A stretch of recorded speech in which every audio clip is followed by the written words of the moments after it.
Sommaire. Le Premier ministre chef du gouvernement a représenté le président de la République aux obsèques du grand imam de la grande mosquée de Kankan. Elhadji Karamo Bangali Kaba a été rappelé à Dieu au petit matin du 3 avril. La cérémonie s'est déroulée dans une atmosphère de profonde émotion et de recueillement.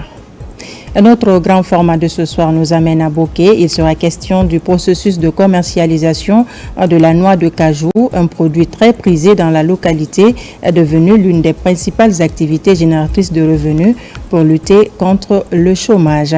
La lutte contre les violences basées sur le genre s'intensifie. Un documentaire est réalisé pour aller plus vite dans la sensibilisation.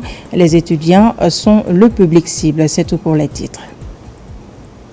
Bonsoir et vous êtes les bienvenus dans cette édition d'information. À la une de l'actualité ce soir, le Premier ministre chef du gouvernement a pris part aux obsèques du grand imam de la grande mosquée de Kankan. Amadou Ouriba a traduit la solidarité de la nation envers la famille du défunt. Il a rendu hommage à un homme de foi, de sagesse et de paix. Compte rendu Ousmane Souma, Diamokaba, Hadi Kamara. Sous un ciel chargé de recueillement, Kankan Nabaya retient son souffle. À l'aéroport, le Premier ministre Amadou Ouriba, porteur de la compassion de toute une république, dans une ville meurtrie par la disparition de son imam, guide spirituel, Elhadji Karamo Bangali Kaba. Chaque regard se fait prière, chaque silence résonne comme un témoignage de foi. Le chef du gouvernement, accompagné d'une forte délégation, vient s'incliner devant la mémoire d'un homme dont la voix hier éclairait les consciences et apaisait les cœurs. Nous venons de perdre un baobab, une bibliothèque, un homme religieux, clément et pieux. La perte d'un tel homme nous attriste. C'est pourquoi nous sommes réunis aujourd'hui pour lui rendre un hommage digne de son rang. Nabaya la spirituelle, l'heure est au recueillement collectif et à l'unité nationale. Des vagues humaines venues des 4 régions naturelles de la Guinée ont convergé vers la cité, témoignant de l'empreinte indélébile laissée par Elhadji Karamo Bangali Kaba.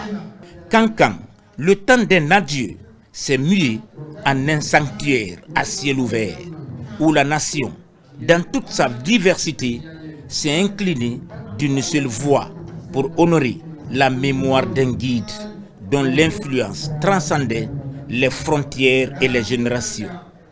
À la grande mosquée, l'hommage de toute une nation, où la prière mortière rassemble une marée humaine. Dans ce lieu sacré, les voix s'unissent pour implorer la miséricorde divine.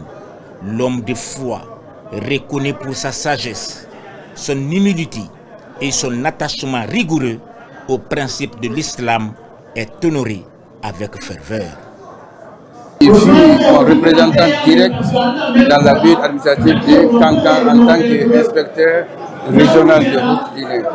Donc Elhadji Mamadou, c'était un homme attaché aux idéaux et l'esprit de la paix, la cohésion sociale et de vivre ensemble. Elhadji Karamo Bangali Kaba est décédé à l'âge de 76 ans.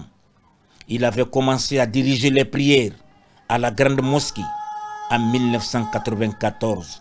C'est en 2006 qu'il sera investi premier imam suite au décès de Laye Sékou Kaba, devenant ainsi le 30e imam. Il était également l'inspecteur régional de la Ligue islamique de Kankan. C'est la Guinée qui perd un grand homme en la personne de Elhadji Bangali, le grand imam de Kankan.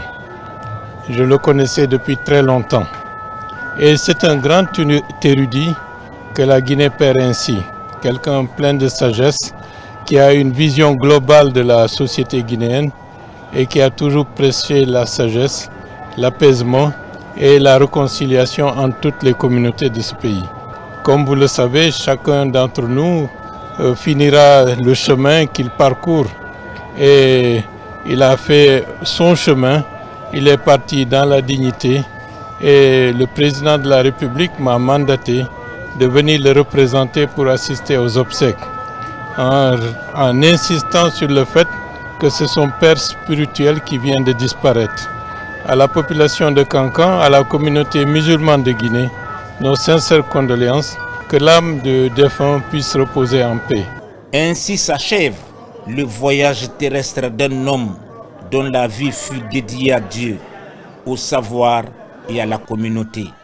À Kankan, le silence laisse place à la méditation dans le but de préserver l'héritage de foi, de rigueur et de droiture légué par le défunt imam. L'enterrement a eu lieu au cimetière de Mbembakoro, au quartier Banankorda. L'élan de cette mobilisation sans précédent des autorités religieuses aux responsables administratifs, aux communautés de base se dessine un serment silencieux. Rester fidèle aux principes de l'islam, à la justice, à l'humilité et au respect du bien commun. L'actualité nationale, c'est aussi la remise officielle d'équipements au ministère des Affaires étrangères. Plusieurs ambassades de notre pays à travers le monde recevront très bientôt des kits destinés à faciliter l'obtention des extraits biométriques pour les Guinéens de la diaspora. Le matériel a été réceptionné par le ministre Maurice Ndan Kouyaté des mains d'une société partenaire engagée dans la modernisation des services administratifs. Le récit avec Makemed Ounzo. Pendant des années, l'obtention des documents administratifs a été un véritable parcours du combattant pour de nombreux Guinéens vivant à l'étranger. Aujourd'hui, cette réalité tend à s'améliorer. Une société partenaire de l'État, engagée dans les projets de digitalisation des documents administratifs, met à la disposition du ministère des Affaires étrangères des outils modernes pour l'établissement des actes d'état civil destinés à la diaspora.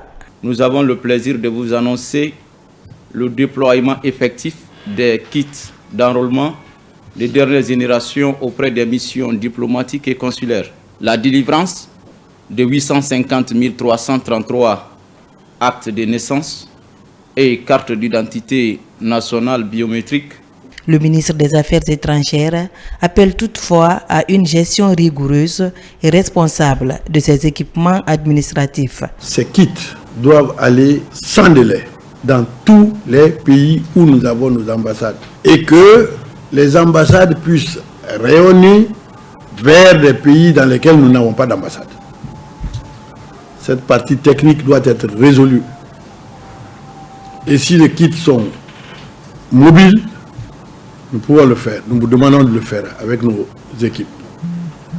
En plus de cela, je mettrai l'accent sur le fait que ces papiers sont gratuits. Quiconque prendra frauduleusement 1 franc d'un Guinéen, ici ou établi à l'étranger, fera face à la rigueur de la loi. Une réforme qui s'inscrit dans la volonté des autorités de renforcer les services publics et de mieux répondre aux attentes des Guinéens établis à l'étranger. Les travaux publics, la durabilité des infrastructures routières est une question centrale pour le département et ses directions sectorielles. C'est dans cette optique que le Fonds d'entretien routier a initié les travaux de construction des stations de péage. Le projet pilote est lancé dans la localité de Tabili, c'est à Kindia. Reportage d'Aboubacar Junior Kamara. La dégradation prématurée des routes est le talon d'Achille du ministère des Infrastructures en Guinée. Pour changer la donne, le département mise sur le contrôle de poids à travers la construction des stations de péage. Le Fonds d'entretien routier FER est chargé d'exécuter ce projet de développement national. La réalisation de ce projet s'inscrit dans une vision, celle de Simandou 2040.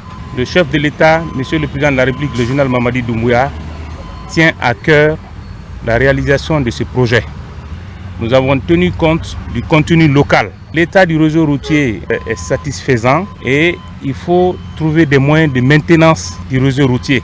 Si vous voyez le développement, le premier signe, c'est la route. La route est là. Le péage là va contribuer au développement de la Guinée parce que ça va renforcer notre économie. Et nous, autorités, si cela se passe dans notre localité, on se réjouit de ça et nous vous disons que nous serons toujours à côté de cette entreprise pour les accompagner afin que ces travaux finissent au délai impacté.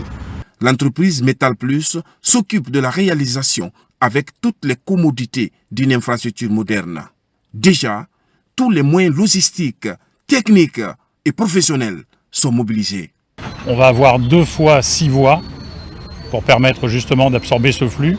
Et nous allons bénéficier d'un système qui est le tout dernier système, le plus perfectionné qui existe, qui va permettre de remonter toutes les informations et surtout qui va assurer toutes les possibilités de paiement. Alors on demande à tout le monde de supporter ce projet parce que c'est fait pour les Guinéens. Et nous, on est là pour assurer la qualité. La qualité, l'entreprise est soumise au respect des normes. Ce projet pilote réalise 4 stations de péage, notamment à Tabili, à Mamou, à Koulemale dans Sigiri et à Moribaya dans Forikaria. Un projet qui permet de rentabiliser les routes pour leur propre entretien. On enchaîne avec ce communiqué de la Direction générale des élections relatif aux demandes d'accréditation pour l'observation électorale des élections législatives et communales du 24 mai 2026. La Direction générale des élections DGE informe les organisations nationales et internationales ainsi que les observateurs indépendants que la réception des demandes d'accréditation pour l'observation électorale des élections législatives et communales du 24 mai 2026 aura lieu du 6 avril au 15 mai 2026. Les demandes d'accréditation sont reçues sur la plateforme en ligne www.observation.dge.gov.gn ou par dépôt physique auprès des directions préfectorales, communales des élections, DPE, DCE et des services communaux des élections. Les dossiers de demande d'accréditation doivent comporter les pièces suivantes. Une correspondance officielle adressée à Madame la Directrice générale des élections, une lettre d'engagement de prise en charge de toutes les dépenses liées à l'observation, les justificatifs attestant des expériences antérieures en matière d'observation électorale, l'agrément en cours de validité de l'organisation, la liste nominative des observateurs proposés, pour chaque observateur, une copie de la pièce d'identité et une photo d'identité sur fond blanc. La Direction générale des élections invite les organisations et les observateurs à veiller à la complétude des pièces et au respect strict des délais. Pour toute information complémentaire, merci de contacter le département accréditation et observation de la DGE au numéro suivant plus 224 620 92 86 94 plus 224 625 35 86 48. Conakry le 3 avril 2026. La directrice générale Madame Kamara Djenabou Touré. C'est un événement majeur pour le développement local en Guinée. La préfecture de Kindia a accueilli ce week-end la cérémonie officielle d'inauguration de l'antenne régionale de l'Agence nationale de financement des collectivités locales, un programme du gouvernement qui consiste à rapprocher les services de financement des collectivités et accélérer la mise en œuvre des projets de développement à la base. Reportage Sounou Sidibé, Marwan Kamara. Bâti dans le quartier Sinania, commune urbaine de Kindia, cet édifice représente désormais l'antenne régionale de l'Agence nationale de financement des collectivités en Afrique. À l'inauguration, autorités administratives, élus locaux, partenaires et de nombreux citoyens ont pris part à l'événement. L'initiative s'inscrit dans le programme de décentralisation et l'accompagnement technique renforcé au profit des acteurs locaux. Ce siège constitue désormais un outil de proximité au service des collectivités et des populations. Il marque une étape importante sur la consolidation des actions de l'ANAFIC sur le terrain. Nous allons procéder à la remise de 1257 kits d'équipements de protection individuelle, composés de sacs à dos, de bottes, de chaussures de sécurité, de gilets, de casquettes imperméables et téléphones, ainsi que que de 10 motos destinées aux services techniques de la région. Après la coupure du ruban, place à la visite des locaux. Un pas de plus vers une gouvernance locale résolument tournée vers l'avenir.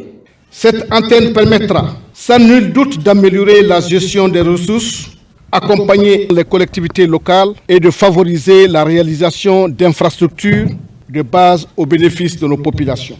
Cette antenne régionale est votre bien commun. Faites-en un moteur du développement et de la réussite collective. Je vous invite à faire de ce bâtiment un incubateur d'idées et de projets structurants, un centre d'innovation et de concertation pour l'émergence d'initiatives porteuses, notamment en faveur des jeunes, des femmes et des couches vulnérables. Avec l'ouverture de cette antenne régionale, l'Agence nationale de financement des collectivités locales renforce sa présence sur le terrain et contribue activement au développement équilibré sur le territoire pour le bien-être des populations à la base. Alors en France, où la ministre de la Santé et de l'Hygiène publique est en séjour de travail, Khaïté Sall multiplie les contacts. Début des travaux, une table ronde à laquelle elle a participé avec en ligne de mire vanter les opportunités qu'offre la Guinée et la nécessité pour les femmes de s'intéresser à la construction du pays. Sekou Fernand Kourouma, Alia John Keita. À peine arrivée à Paris, la ministre de la Santé et de l'Hygiène publique multiplie les contacts. À cette table ronde à laquelle elle prend part, Khaïté Sall entend fédérer les compétences féminines pour une meilleure représentativité des femmes dans les instances de prise de décision. J'étais fière d'avoir une ministre comme Madame Khaïté Sall à mes côtés, qui s'exprime, qui parle des engagements, qui parle des actions qu'elle mène sur le terrain, qui explique comment le continent africain et notamment la Guinée essaie de mettre en avant les femmes et surtout les relations qu'il peut y avoir entre la France et le continent africain, ces relations renouvelées, ces relations qui changent. La table ronde de Paris vise à amener les compétences de la diaspora à contribuer au développement de la Guinée. Cette volonté du président de la République de Guinée-Conakry, nouvellement élu, que je salue et que je tiens à féliciter officiellement. J'ai retenu cette volonté d'associer toutes les forces vives de la nation, qu'elles soient à l'intérieur ou à l'extérieur, de créer des synergies pour qu'elles puissent venir apporter leur contribution au développement de la Guinée. Cette mission stratégique initiée par l'ambassade de Guinée en France est marquée par des rencontres de haut niveau. C'est dans ce contexte que la ministre de la Santé et de l'Hygiène publique est reçue par le président du Sénat français. Ça a été l'opportunité pour moi de partager la vision de développement du président de la République, son Excellence M. Mamadi Doumbouya, qui consacre dans le programme Simandou 2040 le pilier 5 à la santé et au bien-être des populations. J'ai saisi cette opportunité pour partager les avancées majeures dans le secteur de la santé, mais aussi les engagements forts que l'État a pris dans le cadre de la promotion des femmes aux postes de responsabilité, notamment à travers le quota de 30% des postes de responsabilité dédiés aux femmes. Cette initiative a été beaucoup appréciée par tous les membres qui ont participé. Et j'ai aussi tenu à partager avec eux que le président de la République a dédié son mandat aux femmes et aux jeunes pour ce septennat. Dans les jours à venir, la ministre Khaïté Sall rencontrera les médecins guinéens et professionnels de la santé exerçant en France, ainsi que les responsables des associations guinéennes en vue d'un échange sur les enjeux sanitaires de notre pays. Cap à présent sur l'Ola, où la lutte contre le paludisme prend une dimension communautaire forte. Depuis près de 15 ans, la riposte contre le paludisme s'organise autour d'un modèle participatif. Les communautés locales, accompagnées par la Société des mines de fer de Guinée, sont au cœur d'une stratégie basée sur la sensibilisation et l'émulation. Lancé Kamisoko, Mohamed Saloupaya, Mohamed Lamine Diallo. Chaque année, le long de la réserve de biosphère de Monemba, des campagnes de sensibilisation sont organisées pour lutter contre le paludisme. Au centre de cette initiative, une compétition entre les villages riverains. Objectif visé, promouvoir les bonnes pratiques en matière d'hygiène et de prévention. Les localités concernées sont ainsi évaluées sur l'état de propriété des concessions, le système d'assainissement, l'élimination des eaux stagnantes et l'adoption des gestes barrières. Mieux vaut prévenir que guérir. C'est dans cette dynamique que la société s'est inscrite. En prévenant le paludisme dans les communautés riveraines de Monimba. Donc, je voudrais vous inviter, vous, 28 communautés bénéficiaires de ce projet, à maintenir le cap, c'est-à-dire pérenniser les acquis qu'on vous a octroyés au cours de la mise en œuvre de ces projets. Aujourd'hui, avec le projet PALU, nous disons haut et fort dans l'enthousiasme que tout est éradiqué. Il n'y a plus de paludisme comme avant. Notre santé est complètement améliorée. Donc, nos sincères remerciements aux membres du projet PALU et à leurs partenaires. Au terme de chaque campagne, les villages modèles reçoivent des distinctions, une manière d'encourager la continuité des bonnes pratiques.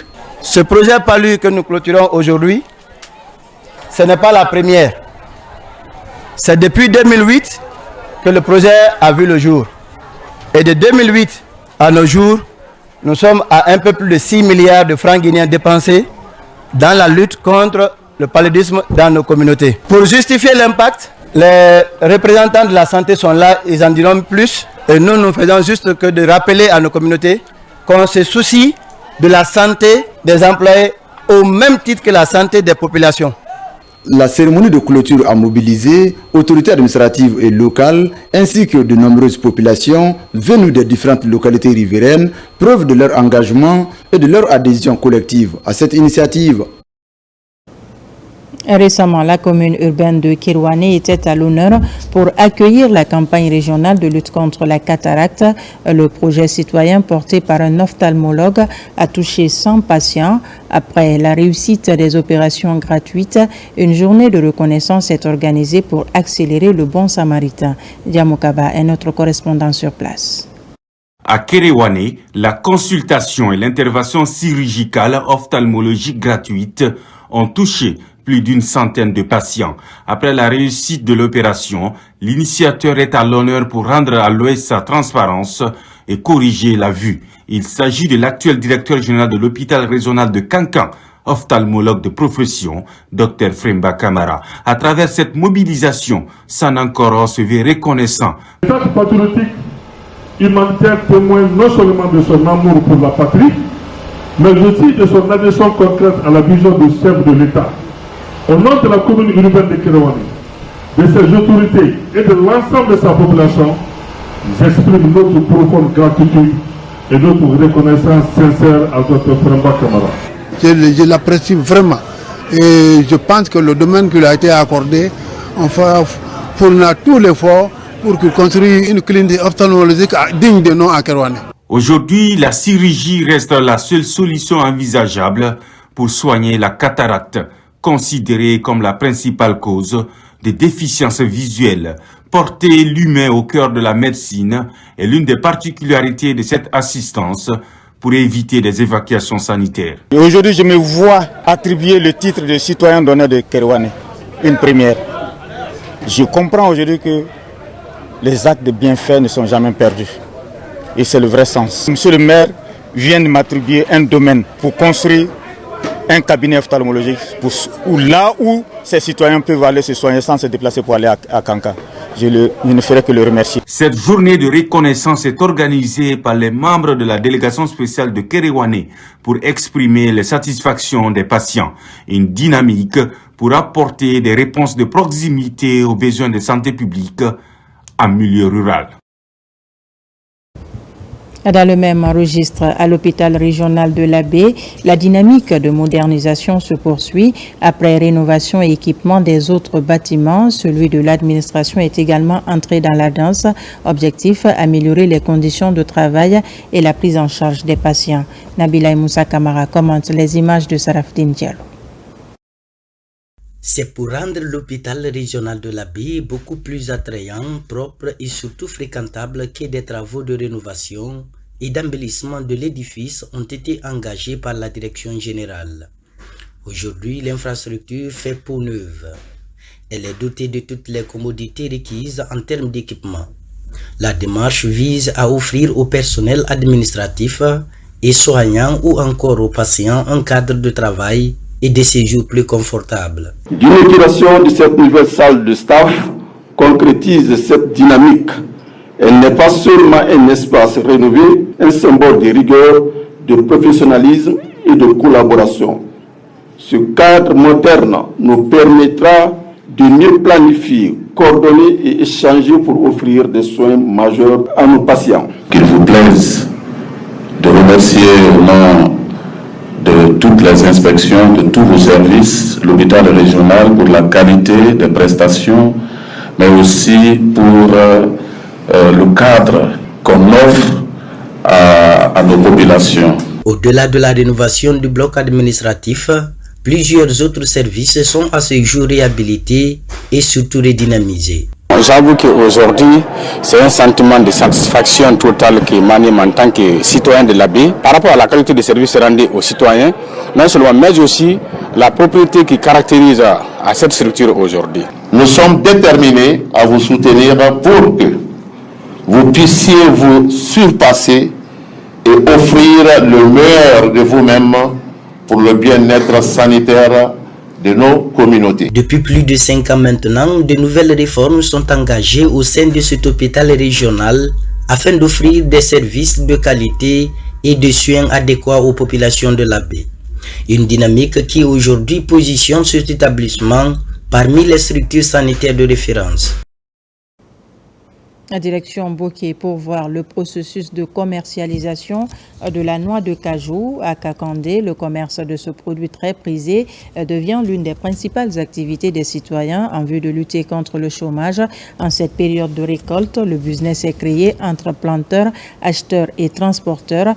La main-d'œuvre locale est également favorisée pour les jeunes venus de partout à la recherche du boulot. Il faut dire que des femmes aussi en tirent profit à travers la grillade et le décortiquage. C'est le grand format de ce soir. Il est réalisé par notre équipe régionale de Bokeh, Mohamed Mara, Bintou Touré, Younoussa Tawel Kamara.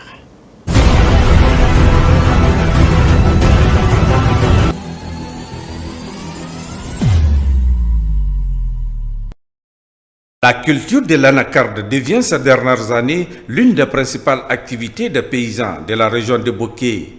Il suffit de faire un tour dans le village pour voir les plantations de ce produit agricole à perte de vue. Une prouesse de promoteurs qui entendent valoriser ce produit bien prisé dans le pays. Actuellement, certains hommes d'affaires se lancent dans le commerce de la noix de cajou. Pendant la période de récolte, un partenariat est scellé entre planteurs et acheteurs venus de différents horizons. Et le prix du kilo varie en fonction de la qualité du produit. Il y a une différence entre la qualité, il y a la première qualité et la deuxième qualité. Première qualité, c'est quand l'anacarde commence seulement à jaillir, c'est la première qualité. Mais la deuxième qualité, ça trouve que l'eau a tapé l'anacarde. Donc l'anacarde noircit. Donc dès que ça noircit, on dit que c'est la deuxième qualité. Donc il y a une différence encore des prix par rapport à ça. Première qualité, le prix varie entre 8700, 8800, 8500 comme ça. Deuxième qualité, on te dit 8000, 8100 francs, 8200 par rapport à la clientèle. Si nous on a un patron, un Indien, ici on fait le séchage, on met dans les sacs joutes, on envoie à Conakry, de Conakry on met dans les conteneurs, on envoie en Indonésie. Après l'achat, les graines de ce tord vert sont exposées au soleil pour le séchage. Et le processus prendra plusieurs semaines avant l'emballage dans des sacs et le transport vers les magasins de grande capacité.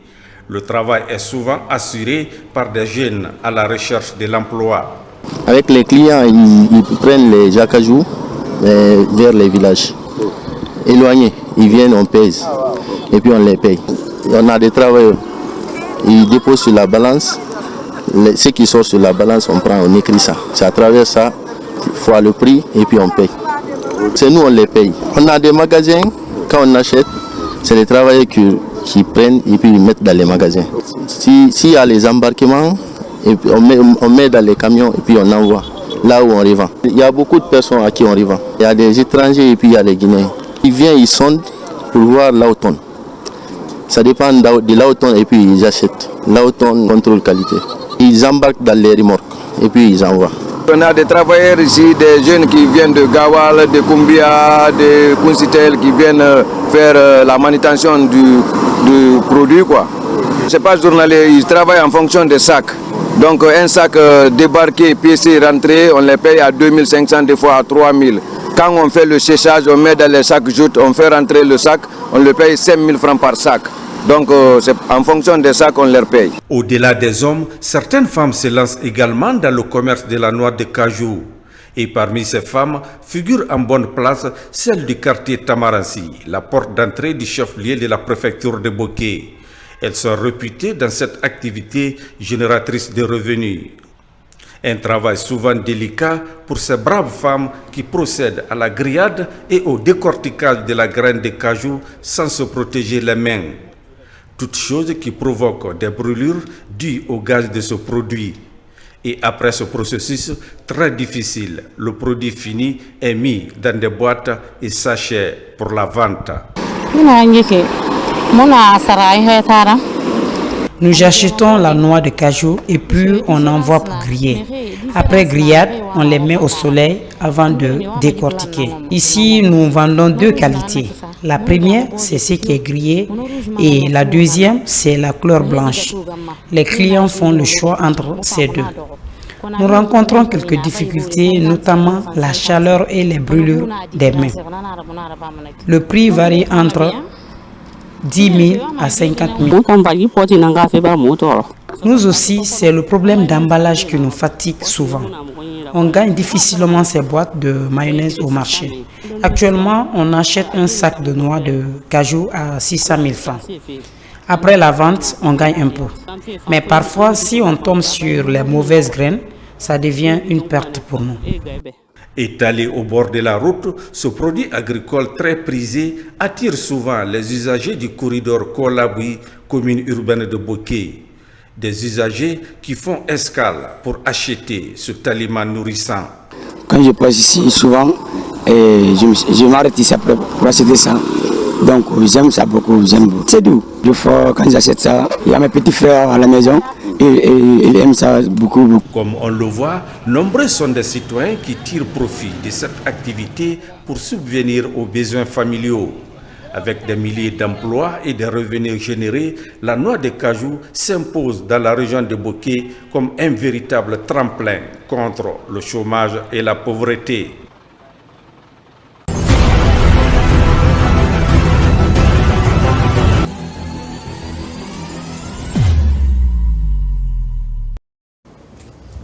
Un grand merci à notre équipe de Boké pour ce reportage. Ouverture de la 6e édition du Salon de la lecture SALEC. Cette année, l'événement a démarré par une phase préparatoire des élèves qui vont prendre part à la compétition. Il s'agit de 3 jours de formation sur les méthodes appropriées pour une agriculture moderne de grand rendement, une thématique d'une importance capitale en ce moment des changements climatiques. Ousmane Ba, Mamadou Djoumaba, Salifou Sila. C'est parti pour la 6e édition du Salon de la lecture de Guinée, SALEC. Des collégiens et lycéens sont formés pour participer à la compétition lors des différentes sessions du SALEC. Des thématiques liées à l'agriculture sont dispensées. Il s'agit par exemple de la transformation des ordures ménagères en engrais pour rendre la terre plus fertile. Nous sommes là pour sensibiliser ces jeunes, pour qu'ils puissent au moins comprendre que nos déchets ménagers peuvent être utilisés comme des composts, comme des engrais, comme des fertilisants que nous pouvons utiliser pour élever, pour cultiver dans un petit périmètre autour de nos cases, autour de nos maisons, dans nos habitations. Nous sommes là pour suivre cette grande formation qui nous montre comment l'agriculture a une grande importance capitale dans le monde où nous vivons, notamment pour la Guinée. Dès aujourd'hui même, je vais commencer à motiver mes amis afin que nous puissions nous baser là-dessus pour espérer un développement moderne rapide pour notre chère Guinée. Durant les 3 jours, la formation se déroule avec enthousiasme. Renforcement des capacités des élèves pour la maîtrise de la lecture et à la prise de parole en public. Des thématiques qui vont marquer le salon de la lecture. Nous profitons de l'occasion pour inviter tous les amoureux de la terre, tous les amoureux du livre à prendre part à ce grand rendez-vous littéraire justement qui va mobiliser cette année 10 pays, quelques pays de l'Afrique de l'Ouest, de l'Afrique centrale, même de l'Afrique du Nord et la France notamment. L'ouverture est prévue pour le mardi 7 avril 2026 au Palais du Peuple. Et on espère vraiment que cette formation qui nous a réunis pendant 3 jours permettra justement aux jeunes de se surpasser pendant les compétitions. Les notions pour une agriculture moderne s'avèrent nécessaires en ce moment où la résilience face au changement climatique se pose. Après cette phase préparatoire, le salon proprement dit se déroulera du 7 au 10 mai prochain au Palais du Peuple. Et sur un autre plan, bientôt la période des grandes pluies en Guinée et certaines communes de la capitale sont exposées au phénomène d'inondation entraînant d'énormes dégâts matériels et voire même des pertes en vies humaines. Et Koya fait partie de ces zones à haut risque. Pour donc minimiser les risques, les autorités en charge du ministère de l'Environnement et du Développement durable optent pour la prévention. Marie-Simone Noël-Ton.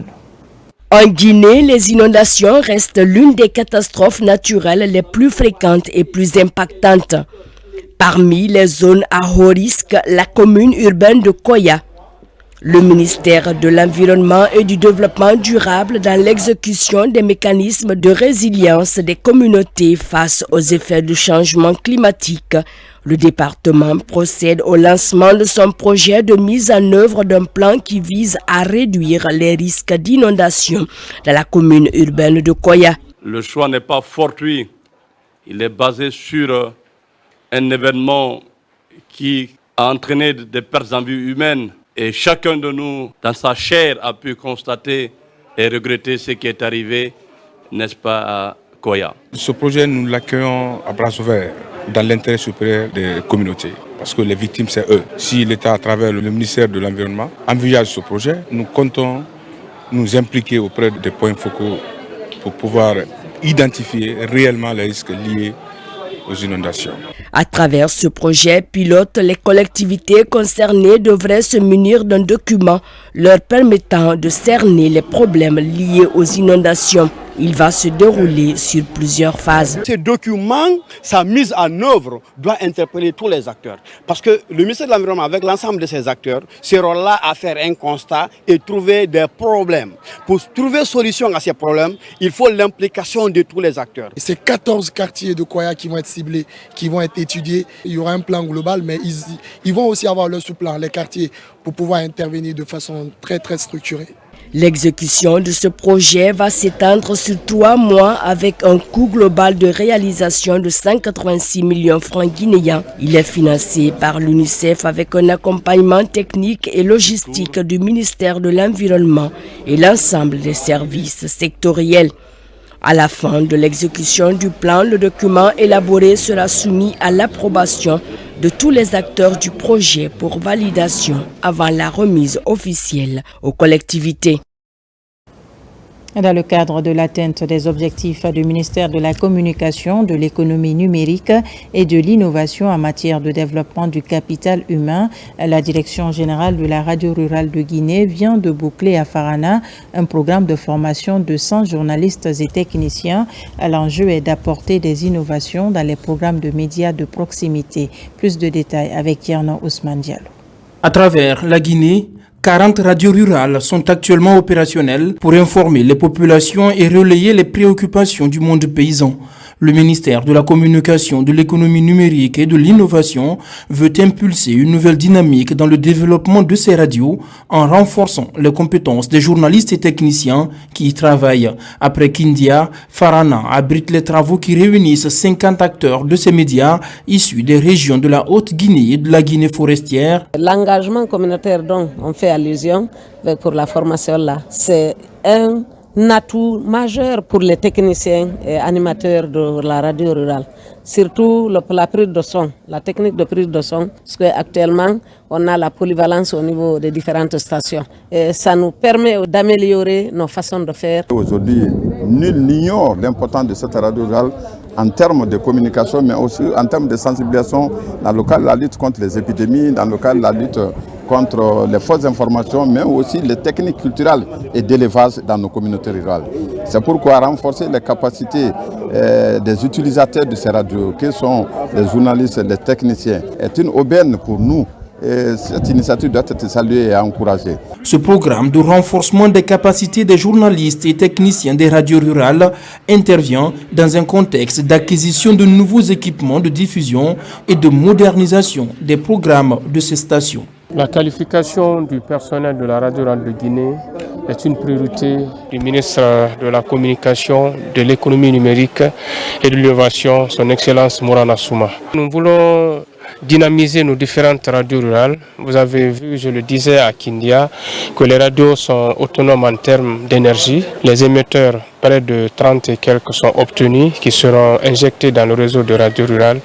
Et nous allons aussi travailler sur la production des émissions. Pour ce programme, un expert en médias et développement originaire du Burkina Faso et informateur de la radio nationale partagent leurs connaissances. Au total, 100 journalistes et techniciens des radios rurales sont concernés. Dans la régulation du secteur des jeux, l'expertise de la Guinée devient de plus en plus une source d'inspiration.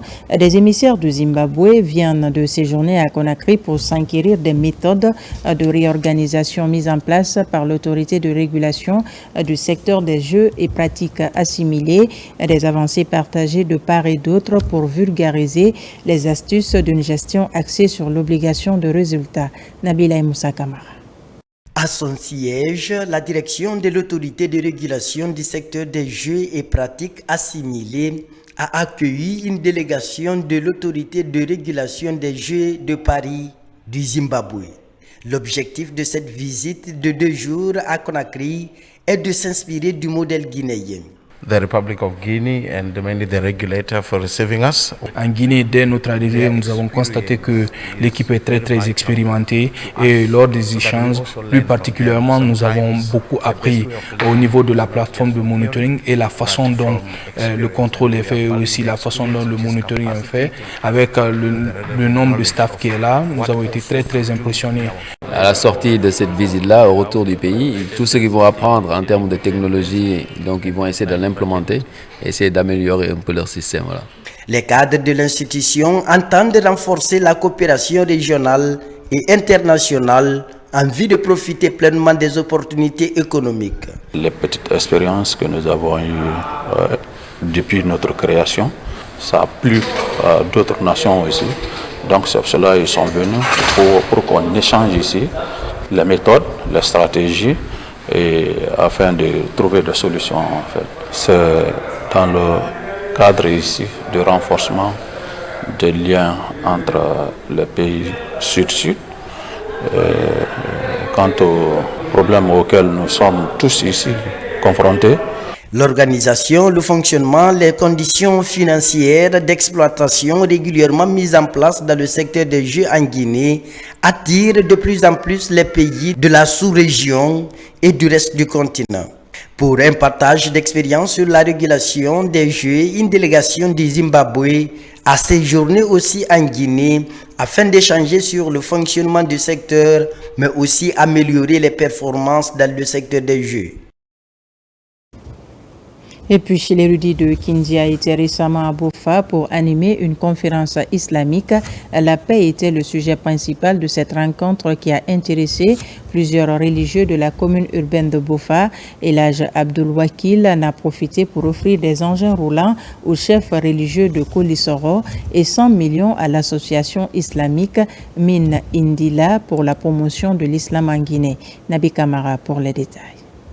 La commune urbaine de Bofa a abrité le 2 avril dernier une conférence islamique animée par l'érudit de Kindia, Abdul Wakil Al-Mali Keita. Le thème a porté sur le respect parental et la paix dans la société. Un thème d'actualité qui a mobilisé plusieurs fidèles musulmans de Kolisoro. L'érudit de Kindia a pour l'occasion sensibilisé et invité chacun sur l'importance de la famille, particulièrement la place du père et de la mère pour tous ceux qui aspirent au bonheur dans ce monde ici-bas. Travailler dans le respect pour ses parents, notamment le père et la mère, est une bénédiction pour un enfant qui aspire au bonheur dans ce monde et même au-delà.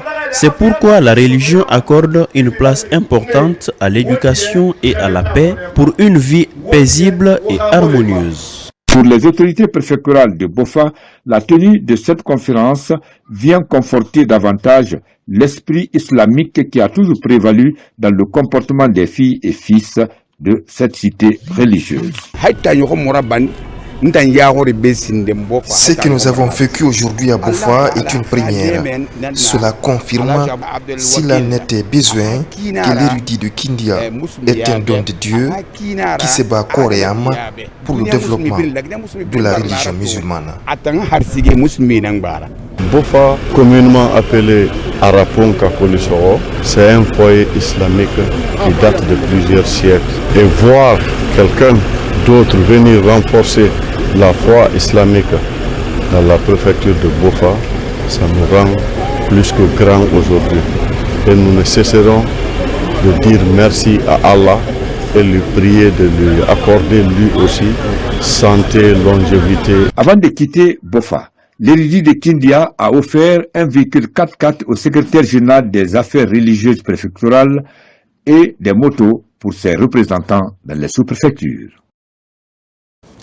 Cérémonie de lecture et de prière pour le vivre ensemble pour le président de la République et pour le développement du pays. C'est une initiative des artistes et musiciens de Guinée.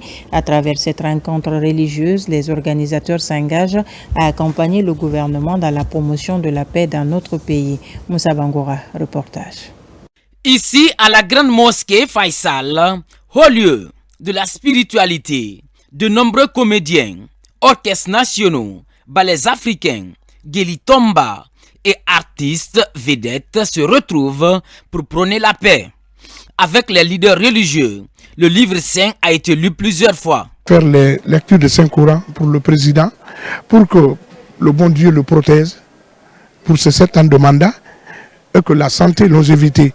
Parce qu'aujourd'hui, ce qu'il est en train de faire comme travail, ce qu'il est en train de poser comme des actes, il faut qu'on prie pour lui. Au cours de cette rencontre religieuse, des prières et bénédictions ont été formulées pour le peuple de Guinée, pour le président de la République et son gouvernement, mais aussi pour le développement de la nation. Tout le monde sait que ce que le président a fait pour les artistes guinéens aujourd'hui. Donc pour lui récompenser, on ne peut pas lui donner, nous, de l'argent. Il faut qu'on organise, nous, lecture de Saint-Coran pour prier pour lui, parce que c'est ça qu'on peut faire. Nous avons imploré la grâce divine, la grâce de Tout-Puissant, de tout miséricorde, pour la protection de notre cher président Mamadi Doumbouya. Ce mouvement d'ensemble pour la cohésion sociale est initié par Alpha Silla, manager, opérateur culturel, en collaboration avec Petit Kanya. Une synergie élargie à l'Union nationale des artistes et musiciens de Guinée. Faire des prières, mettre en avant sa foi, ça c'est la chose qu'il faut faire à chaque fois que c'est possible, parce que c'est le début et c'est la fin. Renforcer les liens de fraternité entre les Guinéens et maintenir un climat de paix dans la cité sont les ambitions affichées par ces artistes et musiciens de Guinée. Dans l'actualité également, l'humanité célèbre ce 6 avril la journée internationale du sport au service du développement de la paix. Il n'y a pas d'activité prévue cette année, mais cette célébration offre l'occasion au ministère de la Jeunesse et des Sports de livrer un message fort axé sur le rôle du sport dans la cohésion sociale et l'épanouissement de la jeunesse. Le point avec Moussa Koumar. Célébrer le 6 avril de chaque année, la journée internationale du sport au service du développement et de la paix est l'occasion de présenter le rôle du sport en tant que moteur stratégique du changement social et du développement communautaire, mais aussi et surtout facteur de promotion de la paix et de la compréhension mutuelle. À travers le ministre de la Jeunesse et des Sports, le gouvernement guinéen réaffirme son ambition. Notre ambition repose sur 5 piliers essentiels. Premièrement, la construction et la modernisation des infrastructures sportives pour offrir aux pratiquants et aux talents émergents des conditions dignes et adaptées. En dehors des stades dédiés aux grandes compétitions, nous nous employerons pour doter la Guinée d'infrastructures sportives couvrant le territoire national durant les 15 prochaines années. Deuxièmement, le développement du sport à la base, afin que chaque enfant, chaque jeune puisse accéder à une pratique régulière et encadrée. Troisièmement, la promotion du sport de masse, car le sport est un vecteur de santé, de cohésion sociale et de citoyenneté. L'ensemble de nos collectivités territoriales, nos écoles, nos universités, nos garnisons militaires seront mises à contribution pour une pratique sportive à grande échelle structurée. Quatrièmement, l'utilisation du sport comme outil d'insertion et d'émancipation des jeunes, en leur donnant des opportunités de formation, d'emploi et de réussite.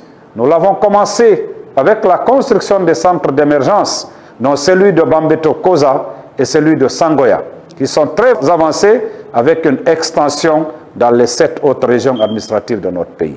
Et enfin, la rationalisation des compétitions internationales afin de privilégier la qualité et la préparation plutôt que la dispersion des efforts. J'en appelle à l'accompagnement du gouvernement guinéen, en reconsidérant la place et le rôle du ministère de la Jeunesse et des Sports dans l'action publique, en renforçant les efforts budgétaires consacrés au sport, afin que cette ambition devienne une réalité. Cette journée internationale du sport au service du développement et de la paix a été instituée par les Nations Unies le 6 avril 2013. Une date pour souligner le rôle du sport comme levier de cohésion sociale, d'éducation, de santé et de paix. Le thème de cette année, le sport, créer des ponts, briser les barrières. La promotion du leadership féminin fait du chemin en Guinée. L'événement Guinée Beauty Day est initié pour faciliter l'intégration économique des femmes guinéennes à travers la beauté intellectuelle et esthétique. 4e du genre, l'édition de cette année a pris en compte plusieurs paramètres comme des panels d'échange mutuels. Le point avec Aboubakar Diaby, Sekou Sissoko, Mohamed Lamine Kamara. L'événement, la Guinée Beauty Day, est initié pour valoriser la beauté esthétique et intellectuelle de la femme. Il constitue une tribune pour rendre hommage à la femme guinéenne. Ce salon de la beauté africaine est à sa 4e édition. À travers cette rencontre, le talent entrepreneurial des femmes est sollicité pour transformer économiquement la Guinée. La Guinée Beauty Day vise à valoriser le leadership féminin, l'entrepreneuriat féminin et surtout dire que la beauté, elle est esthétique, mais surtout intellectuelle. Pour l'amour du pays et aussi pour l'amour de notre sœur, qu'elles puissent mettre en fait vraiment leur métier en avant, qu'on puisse vraiment tous les aider à vraiment les insérer dans tous les secteurs d'activité qu'elles le souhaitent vraiment. Le travail qui est effectué depuis tant d'années est assez reconnu. Je remercie donc pour ce prix qui m'honore totalement. Cette journée riche en échanges d'expériences s'exprime en plusieurs volets, dont les panels animés par les femmes modèles de réussite. L'idée est de promouvoir l'entrepreneuriat féminin, un levier essentiel pour booster l'économie nationale conformément à la vision de refondation des autorités. Nous avons ressorti les forces, les faiblesses, mais l'accompagnement aussi que le gouvernement guinéen met en place pour accompagner ces femmes. Beaucoup de conseils, beaucoup d'histoires, d'inspiration étaient au rendez-vous. C'est vraiment rafraîchissant de voir que nos dames, comme Mme Awaba, pensent à l'émancipation des femmes, à l'autonomisation des femmes et surtout en passant par la beauté. Donc mettre en valeur toutes les personnes qui sont dans ce domaine-là, c'est vraiment une fierté. À l'issue de ces retrouvailles, plus de 50 femmes seront formées en vue de leur réinsertion socio-économique durable dans plusieurs secteurs publics et privés. Et pour terminer, le documentaire Paroles de survivantes réalisé par l'ONG Femmes Développement Droits Humains en Guinée s'impose comme un levier essentiel de sensibilisation sur les VBG à travers des témoignages authentiques et souvent bouleversants. Ils mettent en lumière les réalités vécues par les victimes de violences physiques, psychologiques, sexuelles et économiques. Depuis quelques jours, l'ONG mène des campagnes de vulgarisation de cette œuvre dans certaines universités de la capitale. Saint-Martin Francina de nous, Kandesila, reportage. Dans la mise en œuvre de son projet d'appui au développement organisationnel et institutionnel, l'ONG Femmes Développement Droits Humains en Guinée accélère la lutte contre les violences basées sur le genre VBG. C'est dans cette optique qu'elle a lancé une série d'activités de sensibilisation en milieu universitaire avec un accent particulier sur la vulgarisation du film documentaire Paroles de survivantes. L'objectif, c'est quoi? C'est de voir comment est-ce qu'il faut travailler sur la mentalité de tout un chacun pour que le phénomène, si on ne parvient pas quand même à l'éradiquer totalement, mais au moins que ça freine un peu, parce que ça prend de l'ampleur dans nos sociétés aujourd'hui. Et je crois que l'ONG Femmes, Développement et Droits Humains en Guinée est en train de sensibiliser nos futurs cadres de la Guinée, que sont nos étudiantes, pour ne pas être victimes de ces cas de violence que nous avons déjà vus dans le documentaire qui a été projeté. Les séances de vulgarisation ont été organisées dans les universités Général Lansana Conté de Sonfunia, Mahatma Gandhi et à l'Institut supérieur de l'information et de la communication de Kuntia.